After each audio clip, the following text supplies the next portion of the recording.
father of the space age. That's what they call him. You know what he said? I'm not the father of the space age.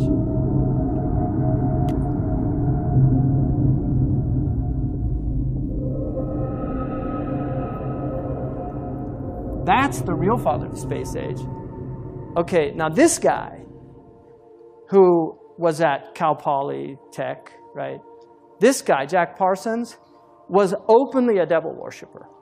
He developed the fuel that enabled us to penetrate the stratosphere.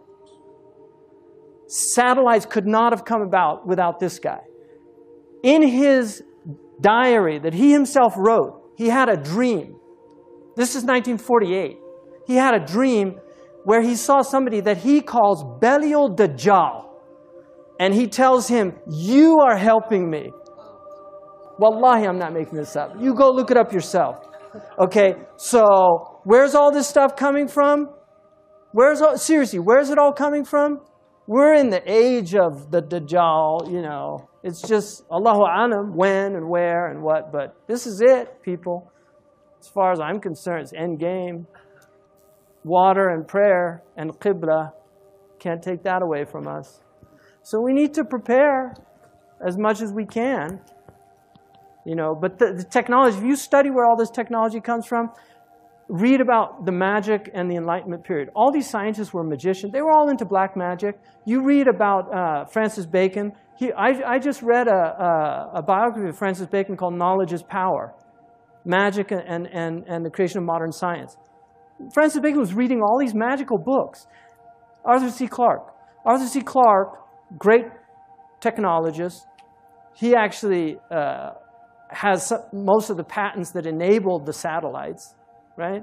If you look at his interview with BBC in 1961, where he predicts the internet, he predicts the cell phones, he predicts texting. He said that by the year 2000, people are going to have handheld devices that enable them to talk to anybody anywhere, right? Arthur C. Clarke said, and he has 3 laws of technology.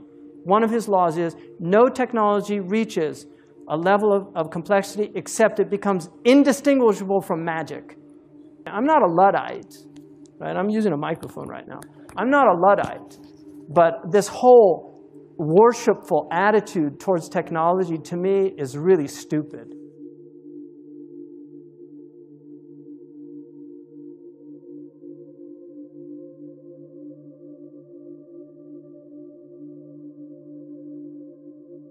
The average American now spends more than 4 hours a day using a smartphone. By the way, that's what the surveys say. The real number's got to be higher than that, because that includes making phone calls, surfing the internet, checking emails, probably 115 other things, taking pictures, texting them to your brother-in-law.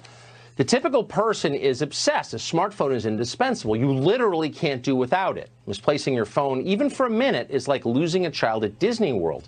It's all you can think about till you're reunited. But how healthy is this? Not spiritually healthy, you know the answer to that, of course, but physically healthy. Is it good for you to be with your smartphone all the time? As it turns out, it's probably not. Several published studies have linked mobile phone radiation to cancer. The National Toxicology Program, a government organization, found that, quote, high exposure to radio frequency radiation used by cell phones was associated with clear evidence, we're quoting now, of tumors in rats.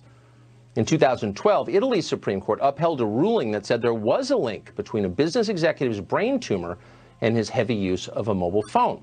Our trusty FCC, though, says there's nothing to worry about. According to our federal agencies, smartphones are entirely safe. Here's the problem with that claim. When the FCC screens for phone radiation, they allow companies to test their phones from up to 25 millimeters away from a person.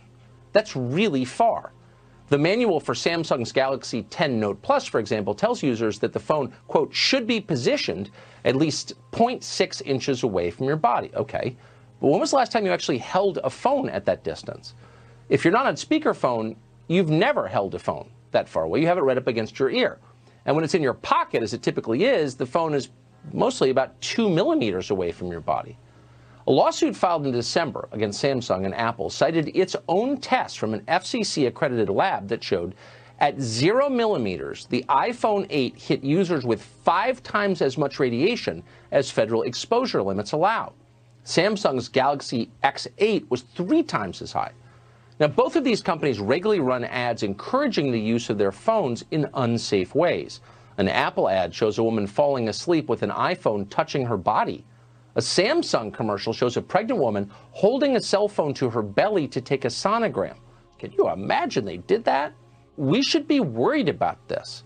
In this country, there's almost no public conversation about the risks of this. None. Let's hope we don't have to wait until the statistics become undeniable to talk about it. Radiation from your mobile phone may affect your memory, new research suggests.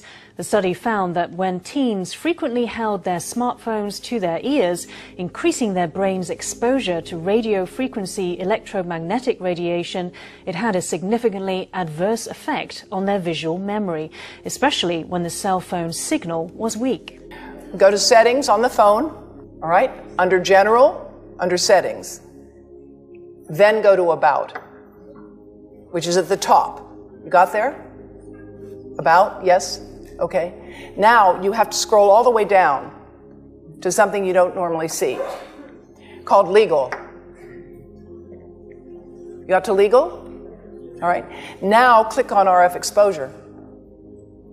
Now you can read it later, but it's basically telling you that you need to know that you cannot keep the phone directly next to your body without exceeding the as-tested exposure guidelines. All smartphones come with some information that basically says, don't keep the phone in your pocket or you will exceed the as-tested exposure guidelines. Now, how many of you knew that before today? A mobile phone and the microwave oven use a very similar frequency. The difference between them is power. The power of the microwave oven is 1,000 watts. And of course, that's power that can heat up a cup of water in maybe 60 seconds. The microwave oven, the mobile phone, the cordless phone, the Wi-Fi monitor, the baby monitor, they all use the same frequency. They differ in power. They also differ because mobile phones and Wi-Fi devices emit pulsed microwave radiation. It's the pulse, not the power, that appears to be biologically most important. The pulse that is erratic and irregular, like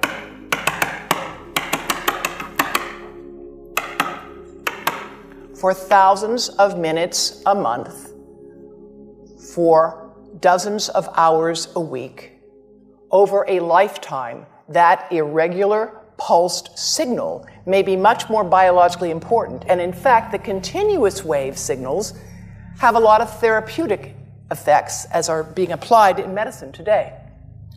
This visualization from my colleague at the University of Athens shows you the variation in frequency, in amplitude, in pulse. All of these variables influence the properties a signal have and how it can affect a biological system. This is just to show you what happens in a 4-second mobile phone call. This is power density indicated here. And of course, a phone is on standby, it's not doing too much, but 900 times a minute it's looking for a signal. It says to the tower, where are you? Here I am. Where are you? Here I am. It's smart. Now, when the phone rings, the worst time for you to put a phone right next to your head is when you answer it and say hello, because it's smart and it goes to max power. They're programmed to do that. Max power. Now, it's going to go to max power, you're going to listen, and then it will go up and down and up and down. And again, it's that variation, it's the delta, it's the cumulative integrative dose under the curve over a lifetime of exposure that looks to be biologically important. And this is a modeled microwave radiation dose of a 6-year-old with greater levels to the frontal and temporal lobes, eyes and cheek. And watch this here. Now, yellow, white, and red are the hottest, all right? And if you look carefully, you will see it's going into the eye, the nose. Do it again, just so you'll get to see it. And partly into the brainstem. Now, that's just showing you that there's going to be some exposure into that area of a young head. It doesn't tell you that there's any biological effect, right? Now, the next slide is going to show you something that might be of interest to students and faculty here. And that has to do with exposure to the reproductive organs, I think you say the testicles, and bone marrow. And look here at the radiation as it gets into the groin area. And that's just from having a mobile phone modeled into the pocket. And this is a 3-year-old brain that we modeled. And you see that by the end of that 6-minute call, the peak radiation, yellow and red, is getting all the way into almost both eyes.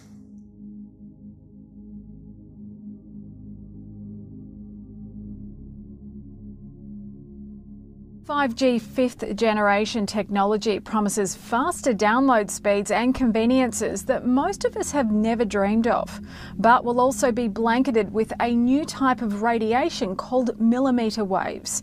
Health experts are warning about the rising risks with a 5G rollout. It's not been made clear to the public that 5G won't just be another number and letter on your cell phone. It requires an entirely new infrastructure of thousands of small cellular antennas to be erected throughout cities where it's going to be installed. What would 5G infrastructure look like? Small cell antennas could be placed as close as every third hydro pole. Scientists from 42 countries are now warning their governments about the emerging health problems associated with wireless radiation, and Canadian doctors and scientists have added their voices. The most prevalent symptoms include headache, fatigue, decreased ability to concentrate, tinnitus, irritability, and insomnia. Impacts on the heart and the nervous system are also of great concern. Dr. Rena Bray has been working at the Provincial Environmental Health Clinic for 15 years and seen the number of people suffering adverse effects from electromagnetic exposure rising. We are concerned that the upcoming introduction of 5G will significantly increase the proximity and extent of exposure to microwave radiation in Ontarians. We predict that the number of people who develop the symptoms I just mentioned will rise in the places where 5G is first installed. Dr. Magda Havas is internationally recognized for her research on the biological effects of electromagnetic pollution. She said that at high intensities, these waves cause intense heat and pain because sweat glands on the surface of our skin act like mini antennas. At lower frequencies, scientists are predicting damage to eyes, loss of insect populations which are already declining, antibiotic resistance in bacteria, and physiological effects on the nervous system and on the immune system. Radiation from radio frequencies is classed in the same category of carcinogens as lead. One advisor to the World Health Organization said there's enough evidence that if they were to re-evaluate radio frequency radiation, it would be placed in class 1, i.e. a human carcinogen, and governments could not possibly ignore that. Some say the scientific debate about the health effects of microwave radiation is over, but the question remains, can we afford to take this risk? Medical doctors are requesting delayed deployment until testing can be conducted on the long-term biological effects of 5G technology.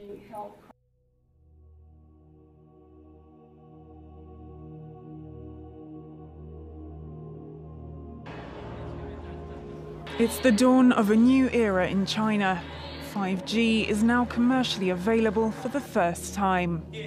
The commercial process of 5G is speeding up, with more than 130,000 5G base stations expected to be open nationwide by the end of the year. 5G is 100 times faster than 4G. 10 million users have already pre-registered for the service, and that number is expected to explode to 170 million within the coming months. You see, it's not that technology is bad. It's that if you don't have tawfiq from Allah, your technology will destroy you. That's the difference. You see, is that when you have taqwa of Allah subhanahu wa ta'ala, Allah gives you tawfiq. When you're doing these things for the sake of Allah, Allah gives you tawfiq. And so those things become beneficial to you.